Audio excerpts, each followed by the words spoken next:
라는 제목으로 사사기 20장 24절부터 35절의 말씀을 통해서 하나님의 말씀을 나누도록 하겠습니다. 사사기 20장 24절부터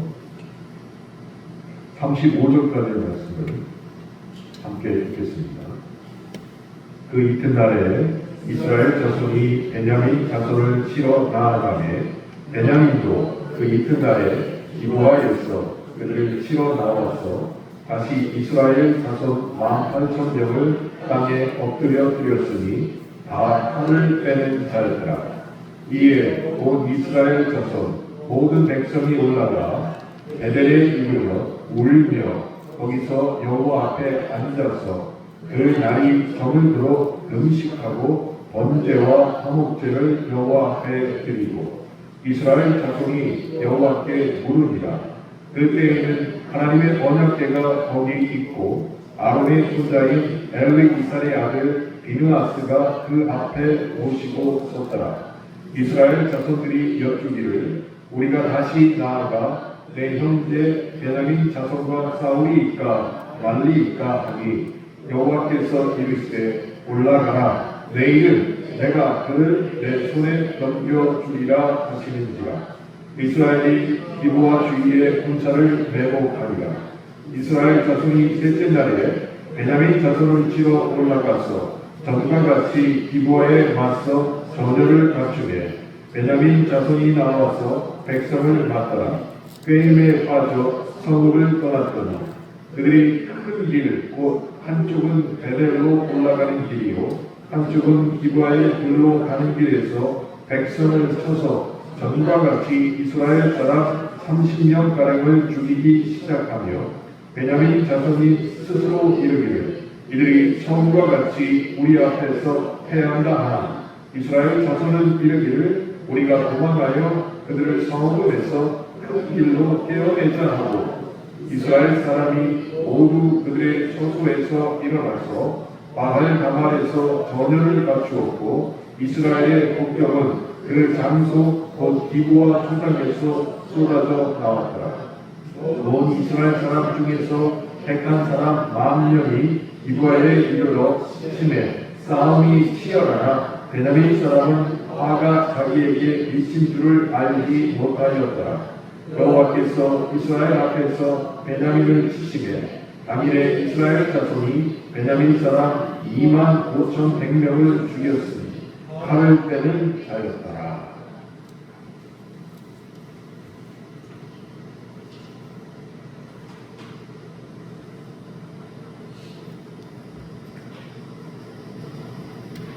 우리가 신앙생활하면서 하나님의 불교하심, 하나님의 자비하심에 대해서 많이 얘기를 하고 또 그 은혜를 잊고 살아가고 있습니다. 그런데 정작 가만히 보면 우리는 불교를 상실한 시대에 살아가고 있다는 생각을 지울 수가 없습니다. 하나님을 빼고 나면 정말로 불교를 잊기도 힘들고 내가 어떤 사람에게 불교를 베풀기도 참 힘든 시대인 것 같습니다. 더 현실적인 말로 얘기하면 지금 우리가 살고 있는 이 시대에 사랑이 없는 시대라고도 말할 수 있겠고 더불어서 사랑할 수 없는 시대라고도 얘기할 수가 있을 것 같습니다. 그로 인해서 타인에게 감사함과 배려가 없고 또 타인을 향하는 태도와 자세가 불량한 시대를 우리가 살아가고 있는 것 같다는 것이죠. 오늘 저도 그런 경험을 했습니다. 부모님을 모시고 병원에 갔다가 리치마트에 가게 되었는데 먼저 내리셔서 차를 주차할 데가 없으니까 기다리고 있었어요. 근데 뒤에서 저 힘 무수하면서 다들 차들이 제 뒤로 동안 4대가 기다리고 확 질러서 주차장을 보내 주차를 하려고 했는데 제가 2번 빵빵 그랬어요. 빵빵 그랬어요.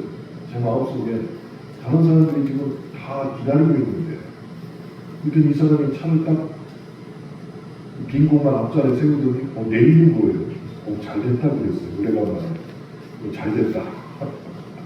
저쪽으로 다가오거든요. 이렇게 쳐다보고 여기 다 기다리고 있는데 당신 혼자만 가가지고 그렇게 하면 양심이 없는 거 아니냐? 근데 저만 그런 게 아니라 뒤에 사람들이 차에서 내리신 거예요. 기다리신 분들이 4명이 다 내려서 함께 째려보니까 나 차 대려고 하니까 여기서 돌려서 나가려고 들어왔다. 말이 되는 소리를 해야지. 빨리 돌려서 나가라. 빨리 돌려서. 계속 째려보고. 그래서 제가 모자를 쓰고 있었잖아요. 이 더위에. 모자를 벗고 안경을 벗고 내렸어요. 얼른 가더라고요.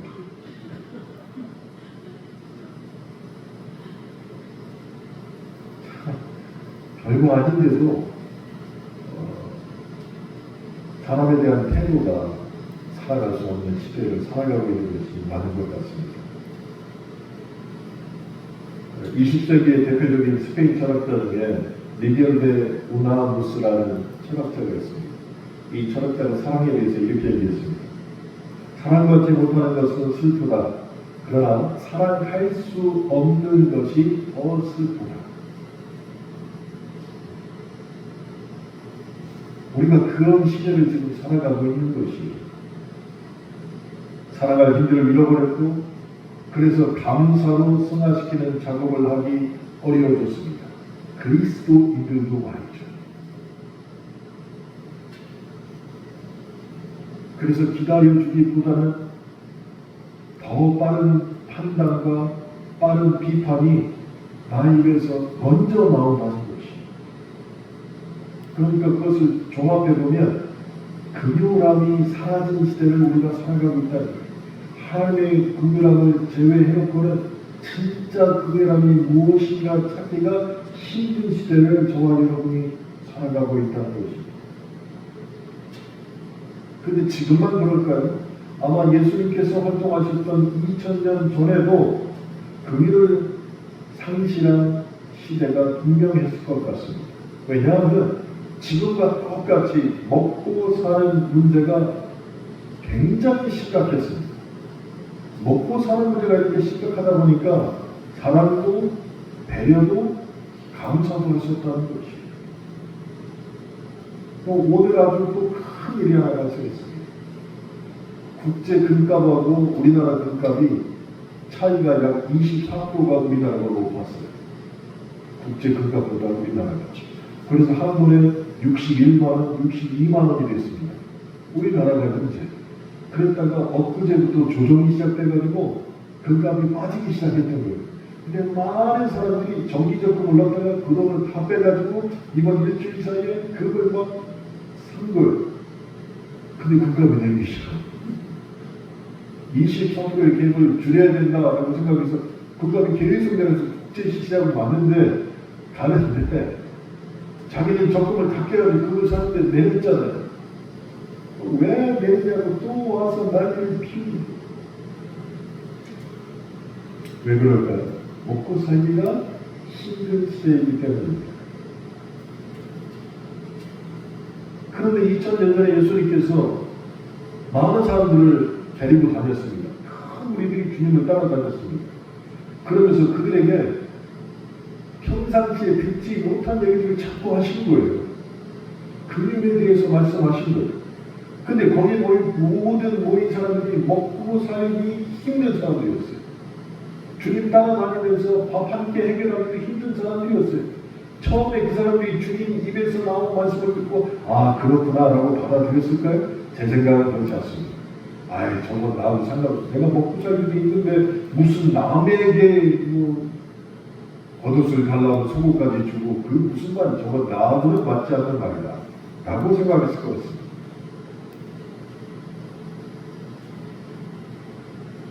그런데 주님의 말씀을 계속 듣다 보니까 그들의 현실이 자각되는 시간이 다가오게 된 것이죠.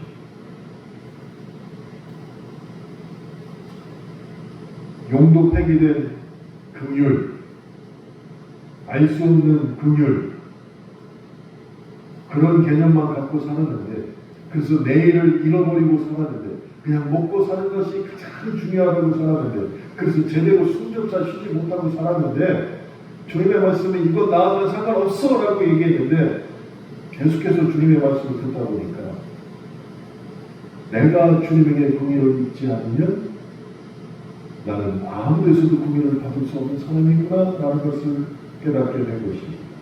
그리고 내가 지금 잘못하며 사는 것이 아닐까 라고 생각했을 것 같습니다. 제가 그들의 언어로 그들의 심정을 한번 써봤어요. 어떤 심정이었을까요? 아마 이런 생각이 들었습니다. 어라? 이건 내가 한 번도 경험해 보지 못한 따뜻함인데, 한 번도 느껴보지 못한 감정이 지금 내 속에 들어와서 딱딱하게 굳은 내 마음의 문을 두드리고 있는데, 그게 주님의 말씀이 아닐까?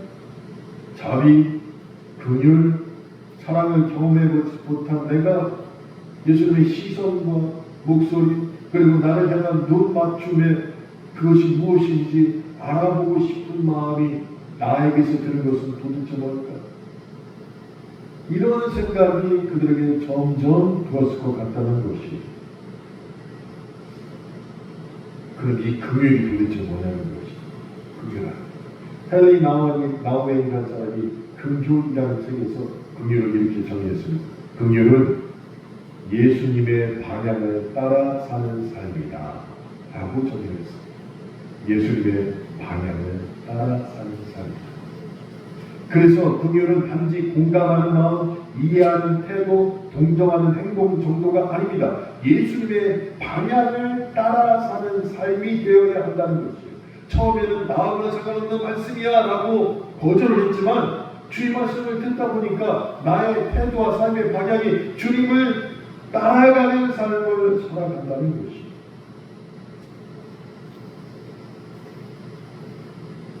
왜 그럴까? 하늘에서 이 땅으로 하향성의 삶을 사신 예수님이셨습니다. 하늘에서 이 땅으로 내려오셨습니다. 그래서 이 땅에서 우리의 인생에 주님께서 직접 개입하셨습니다. 우리 인생에서 매 순간 함께 하신 예수님을 생각하면 예수님의 어떤 방향으로 가셨는지를 궁금해하지 않을 수 없다는 것이에요. 성경을 읽어봐도 그렇습니다. 이 땅에 내려오신 예수님, 하향성의 삶을 사신 예수님이 누구를 도대체 만났던 것이죠? 그 주님께서 이 땅에 오셔서 강도 만난 자를 외면하지 않으셨습니다. 그리고 그를 돌봐준 선한 사마리아인의 모습으로 사셨다는 것이죠.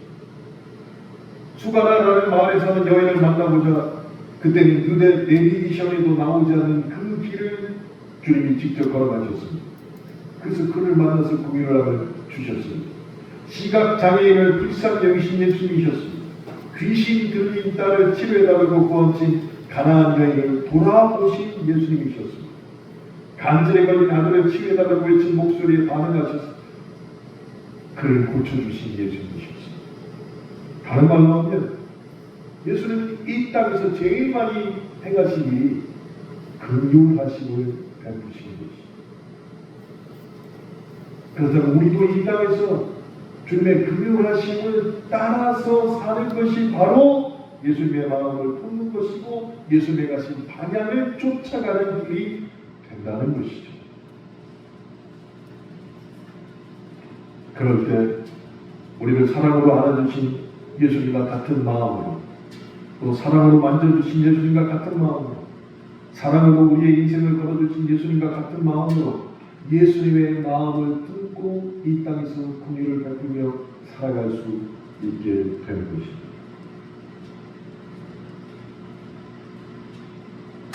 우리는 정말로 긍휼함으로 주님의 길을 따라가야 되는데, 그런데 이런 주님의 긍휼이 우리에게 임하는 것을 방해하는 요소가 있습니다. 치명적인 요소입니다.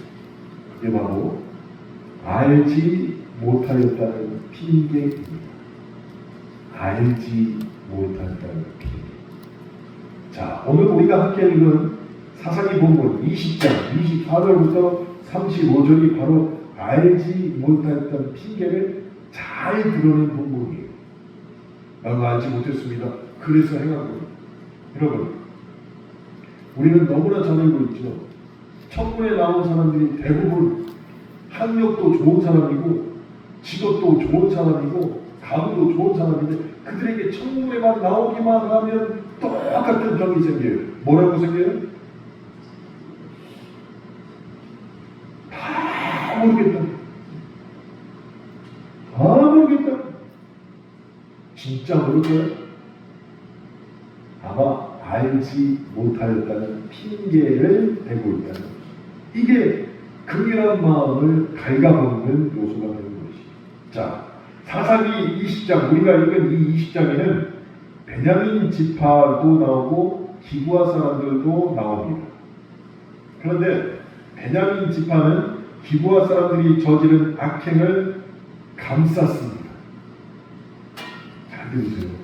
기브아 사람들이 악행을 저질렀는데 그것을 베냐민 지파가 정죄를 해야 되고 돌이켜야 되는데 베냐민 지파가 기브아 사람을 감싸버립니다. 자신들의 유익을 위해서. 그리고서 무엇을 선택했느냐? 전쟁을 하기로 선택한 것입니다. 전쟁을 하기. 그래서 이 베냐민 지파가 자신들의 죄악을 인정하기보다 이것을 방어하기 위해서 오히려 전쟁을 일으켰다는 것입니다. 그런데 사사기 20장 처음부터 쭉 읽어보시면 베냐민 지파는 단순히 지금 잘못된 행동, 기브아 사람들의 악행을 감싸주고 내 이득을 취하려는 잘못된 행동뿐만이 아니라 하나님을 신뢰하지 않는 태도를 지금 계속 보여주고 있다는 것이. 이거 지금 우리가 사는 세대로 돌아오면은 우리는 주님의 긍휼하심을 따라서 살아야 되는데 내 유익을 위해서 나는 주님의 긍휼하심을 알지 못합니다라고 핑계대는 것과 똑같다는 것이.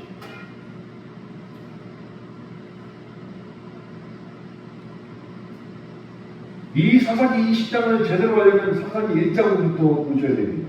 사사기 1장을 보면 하나님께서는 가나안 족속을 몰아내라고 명령하셨습니다.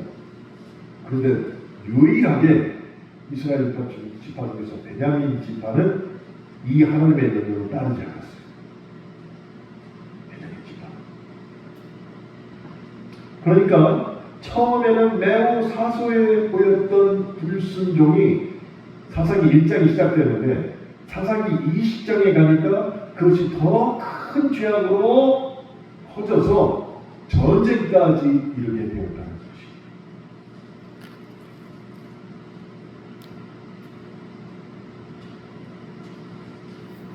이것을 두고서 우리는 단순히 죄가 큰 죄로 번졌다라고 말할 수만은 없습니다. 애초에 하나님께 불순종할 수밖에 없는 존재였기에 결국 죄를 지을 수밖에 없었다라는 것을 보는 게 맞습니다. 처음부터 죄를 지었으면 처음에 회개를 해야 되는 것입니다. 처음. 근데 많은 사람들이 뭐라고 해요? 청문회 나온 사람처럼 알지 못하였다는 핑계를 댄다는 것입니다. 알지 못하였다는 핑계. 우리도 비슷하다는 것입니다. 제가 오늘 리치마트 주차장에서 봤던 그 사람 슉슉거리면서 등치도 좋아서 저만 했어요. 그러니까 나도 얘하고 싸우면 되겠다라는 생각이 있으니까 슉슉거리면서 오는데 뒤에서 4명이 같이 내려가지고 쳐다보니까 그리고 내가 내려서 모자 벗고 지금 제가 좀 이상하잖아요. 눈 이렇게 뜨면은 내리니까 무서워서 도망가는데 PD가 나는 여기다 주차하려는 게 아니라 차를 돌려서 나가려고 들어왔다. 말이 되는 핑계죠. 근데 우리도 비슷하다는 것이. 우리는 종종 죄의 크기를 따지며 사소한 죄는 괜찮다고 여깁니다. 내가 죄를 지었는데 난 저 사람만큼은 죄를 짓지 않았어. 그러니까 나는 별 문제가 없고 누가 문제고 저 사람이 문제라. 죄의 크기로. 근데 하나님 앞에 서면 작은 죄든 큰 죄든 본질적으로 그건 다 죄라는 것이에요. 죄.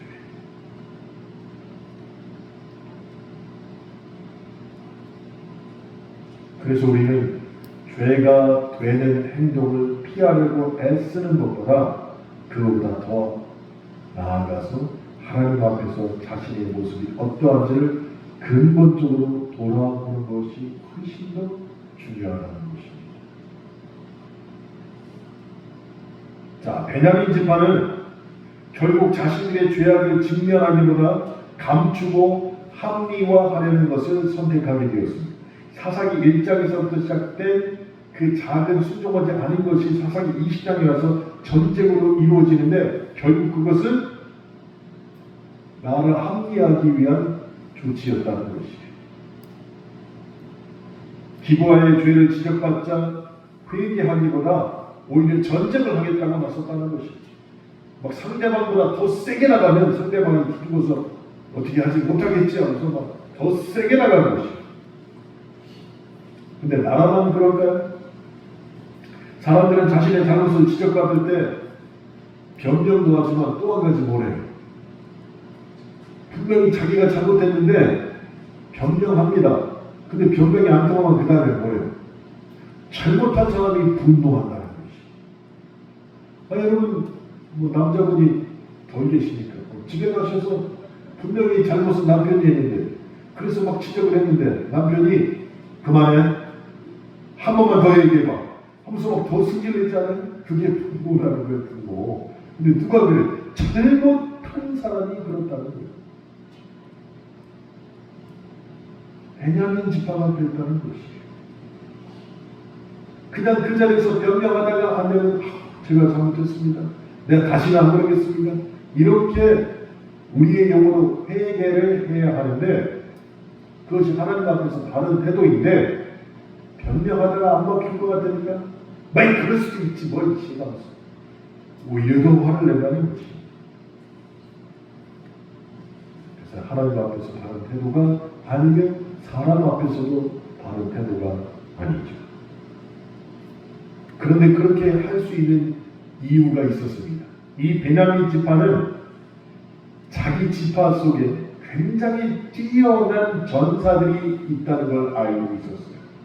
그래서 전쟁만 하면 우리의 전사들이 나가서 모두 다 제압한다라는 것을 알고 있었기 때문에 변명하다가 분노까지 가게 된 것입니다.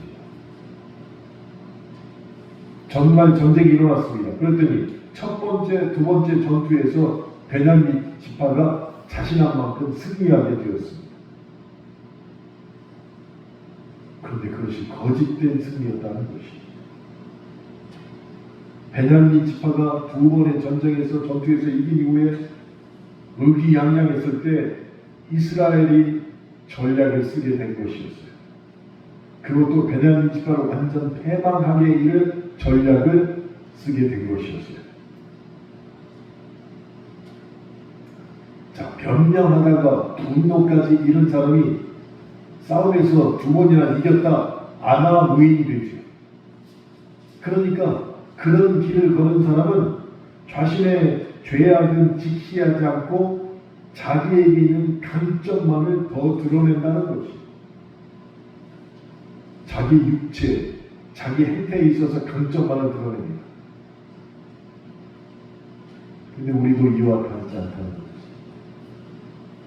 우리는 자신이 잘하는 부분을 강조하면서 근본적인 문제를 외면할 때가 참 많이 있습니다. 내가 이걸 잘못했지만 그래도 내가 잘하는 게 있잖아. 너 생활비 누가 갖다 줘? 내가 갖다 주잖아. 근데 내가 하면서 잘못한 사람이 더 큰 소리를 치는 것과 똑같다는 거지. 그러나 그렇게 살아간다면 가정도 깨질 뿐만 아니라 결국 하나님 앞에서 심판을 피할 수 없게 된다는 것이에요. 그럼에도 불구하고 하나님은 언제나 회개할 기회를 열어주십니다. 마지막 전까지는. 그래서 문제는 그 기회를 우리가 잡느냐 못 잡느냐에 있는데 베냐민 지파가 잡지 못했다는 것이. 왜요? 죄악보다 자신의 강점만 눈에 들어왔기 때문에 이 정도는 내가 다 이길 수 있어 라는 생각만 갖고 있었기 때문이죠. 그래서 강점이 많은 사람이 하나님 앞에서 자신의 죄를 인정하는 것이 결코 쉬운 일이 아니라는 것이. 결코 쉬운 일이 아닙니다.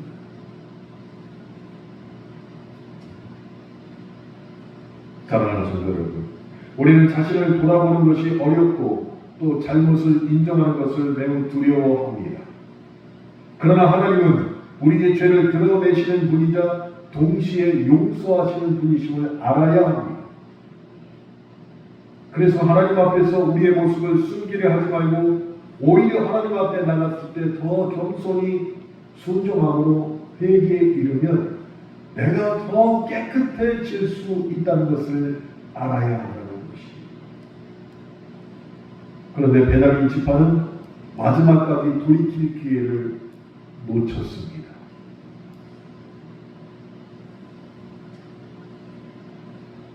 그들이 이 돌이킬 기회를 놓친 것을 왜 성경에 그대로 기록했을까요? 우리에게 같은 실수를 반복하지 말라고 말씀하신 것입니다. 하나님 앞에서 자신의 죄를 인정하고 회개하고 살아가는 것이 정말 살 길이라고 베냐민 지파의 모습을 통해서 우리에게 보여주고 있다는 것입니다.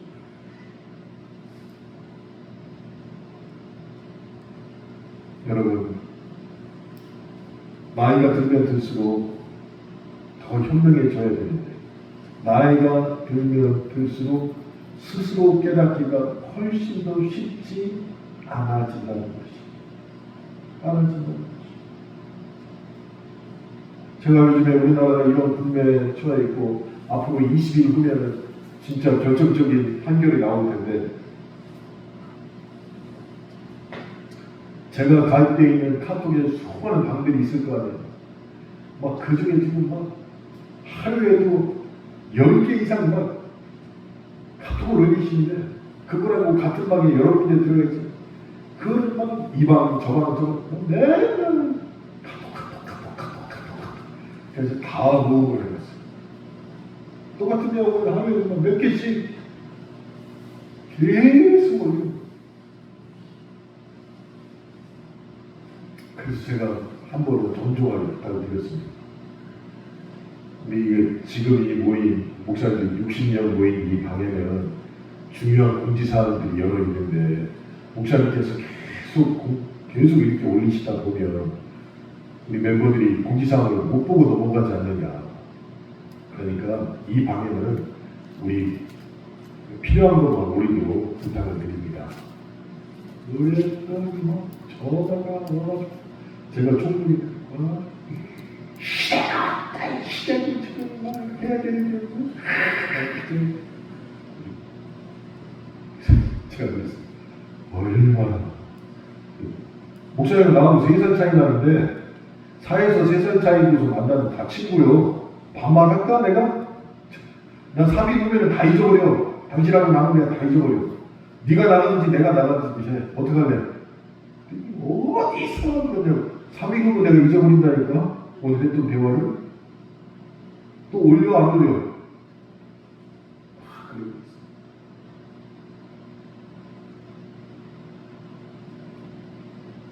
여러분, 나이가 들면 들수록 더 겸손해져야 되는데 안 그렇다. 저만 봐도 안 그러고 내 강점만 계속 고집하는 거예요. 그러다 보니까 하나님이 말씀하셔도 하나님 됐으면 제가 그 분야에 대해서는 더 잘합니다 라고 얘기할 지경이에요.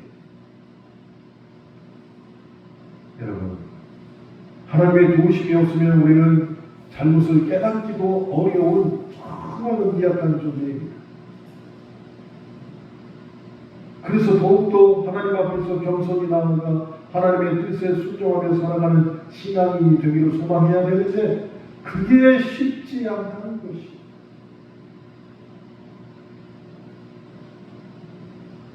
그런데 우리 믿음의 조상들은 어떻습니까?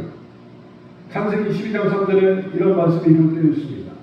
너를 축복하는 자에게는 내가 복을 내리고 너를 저주하는 자에게는 내가 저주하리니 땅의 모든 족속이 너로 말미암아 복을 얻을 것이니라 하십니다. 자, 저주하고 축복의 말씀이 나와요. 근데 말씀의 결론은 뭐가 나오니까? 너로 인하여 복을 얻으리라.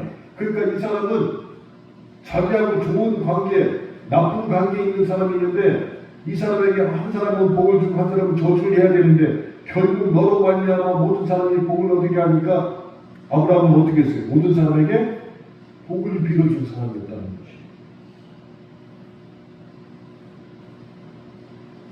근데 하나님이 우리에게 이런 권리를 주시면 우리는 아마 복받을 사람 명단보다 그래 김집사, 박집사 쓰러질지어다 이것부터 먼저 하면 어떠냐면 저주부터.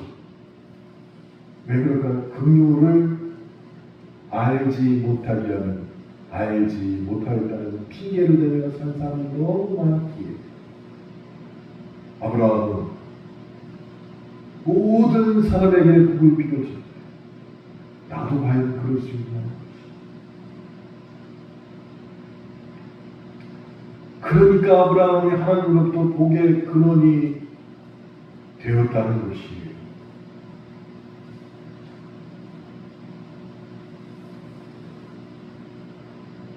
이 구절을 보면서 하나님이 아브라함에게 세상적인 복을 받게 될 것이다 라고 해석하는 목사님들도 참 많이 있습니다. 그래, 그렇게 복을 빌어주고 너도 또한 복을 받을 것이다.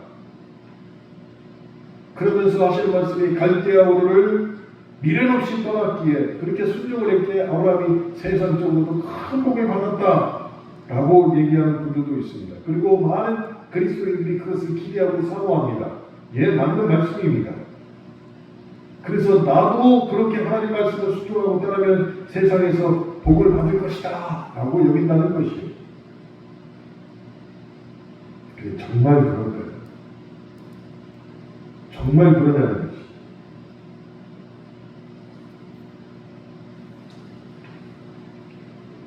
하나님이 아브라함에게 말씀하신 복의 근원이란 하나님의 말씀을 잘 들으시니 너도 복을 받는다, 진짜 그런 의미냐는 것이에요.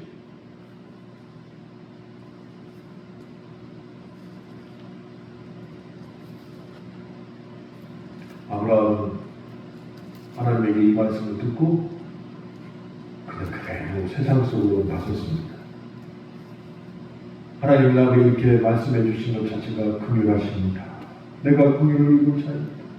그래서 세상에 그냥 나가서 세상의 반응에 따라서 하나님이 복을 내리시거나 저주를 내리시다는 말씀을 들었음에도 불구하고 그냥 세상 사람들에게 복을 빌어준 역할밖에 하지 않았다는 것입니다.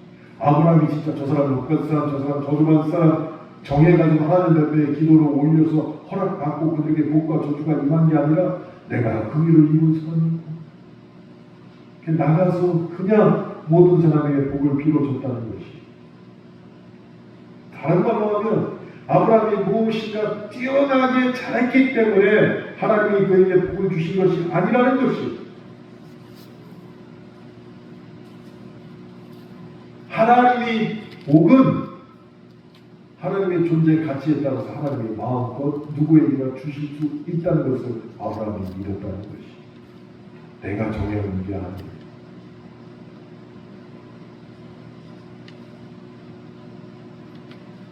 아브라함이 한번 이 말씀을 믿고 하나님 앞에 기도한 적이 있습니다.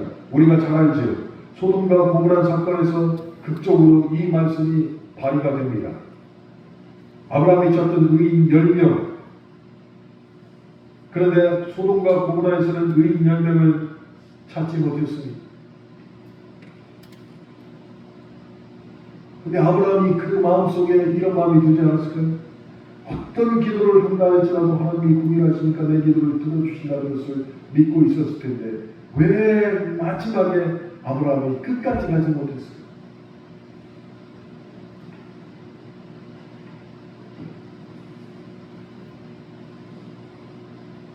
소돔과 고모라가 멸망하지 않으려면 의인 10명이 있어야 된다. 맞는 말입니다. 그런데 그것보다 더 중요한 게 무엇이냐? 하나님 앞에 기도하는 자가 지금 어떤 기도를 하느냐가 더 중요하다는 것이. 하나님 앞에 의인 10명이 없었어요. 그러니까 그 시대는 금융도 없는 시대고 사랑도 없는 시대고 사랑을 할 수도 없는 시대였고 제일 중요한 건 벌을 받으면서도 나는 알지 못하였다는 핑계를 댈 수밖에 없다는 세대였다는 것이. 그때 하나님이 심판하시는데 하나님의 심판을 막아설 수 있는 방법이 없었다는 것입니다.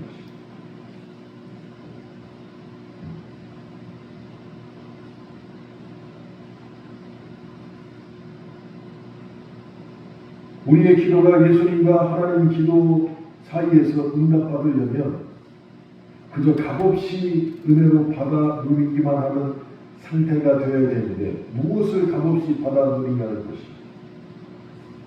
하나님 복을 주시옵소서 복만 달라고 기도하십니까? 하나님 저 사람이 잘못했으니 저주하여 주시옵소서 그렇게만 기도하십니까? 기도의 자세가 무엇인지를 깨달아야 할 줄로 믿습니다. 기도의 자세가 무엇인지 깨닫는 사람은 주여 그 당시에 내가 의인 10명이 내가 되게 하여 주시옵소서 라고 기도하는 것보다 내가 지금 하나님 앞에 기도한다는 자세가 더 중요하다는 것입니다. 10명 아무리 기도해도 찾을 수도 없는 세계였다는 것입니다. 근데 그때 하나님 앞에 기도한 사람은 단 한 명 아브라함 혼자밖에 없었다는 것입니다.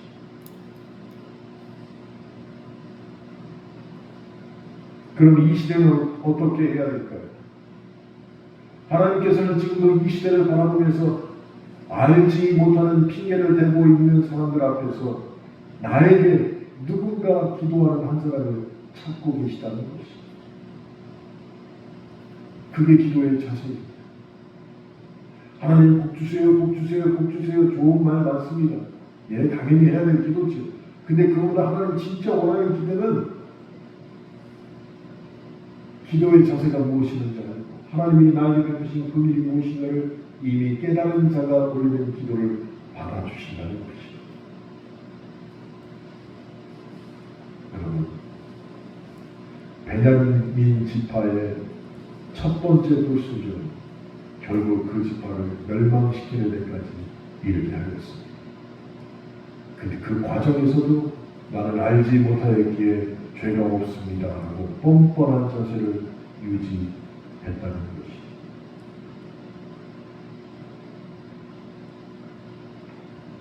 저희 지하 사무실에 가면은 경첩이 아주 특이한 게 있어요. 이동원 집사님이 아주 두껍게 해가지고 이 도라이바를 이렇게 해서 딱딱 못하게 그렇게 해주셨어요. 왜냐하면 사무실에 여러 번 도둑이 들었어요. 그래가지고 이렇게 도라이바를 이렇게 탁 하면 열리니까 들어와서 뭐 많이 가져갔어요. 근데 가져간 사람들이 꼭 잡혀. 2, 3주만 지나면 꼭 잡혀서 파출소에 전화가 와요. 대전경찰서에서. 요 주위에 있는 교회들은 다 돌아다니면서 사무실에서 다 훔쳐간 거예요. 근데 옥계교회도 이렇게 따져보니까 옥계교회도 왔다 갔다 하고 자백을 했다는 거예요. 혹시 뭐 없어진 거 없냐고 여쭤보시는 거예요. 그래서 뭐 모르겠습니다. 제가 그랬더니 제가 그 옆에서 있었나 봐요. 제가 이제 모르겠다고 하니까 옥계교회는 제가 기도하러 간대요. 그게 뭐 매일 귀에 들리는 거예요. 다른 데는 내가 훔친 거 그쪽에서는 다 뭐가 없어졌고 다른 교회에서는 다 제출해가지고 하다 보니까 장본이 다 나오고 맞았는데 옥계교회는 목사님이 모르겠다고 하니까 옥계교회는 기도하는 거예요. 대단하죠. 신기해. 참 대단하게 됐어요. 그래서 제가 이돈 집사한테 말씀드렸더니 이돈 집사님이 안 열리게 경찰을 딱 해주시고 그래서 내가 해봤어. 이돈 집사님 있을 때 하면 혹시 열리면 창피하실까봐 안 계실 때 내가 도라이버를 해봤더니 안 열려요. 언젠간 하나님께서 안 열리게 하실 것입니다. 아무리 핑계를 댄다 할지라도 그 문을 닫으시고 통과할 수 없게 하실 날을 곧 오실 거예요. 그 전에 먼저 하나님께서 나에게 너 이거 잘못하지 않아. 아직도 긍휼한 목소리로 우리에게 말씀하시는 주님 제가 잘못했습니다 라고 회개하는 그러나 문이 닫히면 그날은 늦게 된다는 것이 더 이상 알지 못하였다고 핑계할지라도 벗어날 수 있는 방법이 없다는 것입니다. 사랑하는 성도 여러분, 우리의 기도가 무엇을 위한 기도인지 돌아보시길 바랍니다. 그래서 하나님께서 우리에게 주시는 기회를 정말로 매일같이 잘 활용해서 더욱 하나님을 사랑하고 섬기며 믿음의 길을 온전히 걸어가기를 소망하는데 그 가운데 하나가 하나님이 나에게 복을 주셔서 그것이 나에게 긍휼입니다. 그 긍휼함을 따라서 주님이 가신 길을 함께 따라가는 삶을 살겠습니다 라고 고백하는 귀한 기도가 지속되길 주님의 이름으로 축원합니다. 함께 기도하시겠습니다.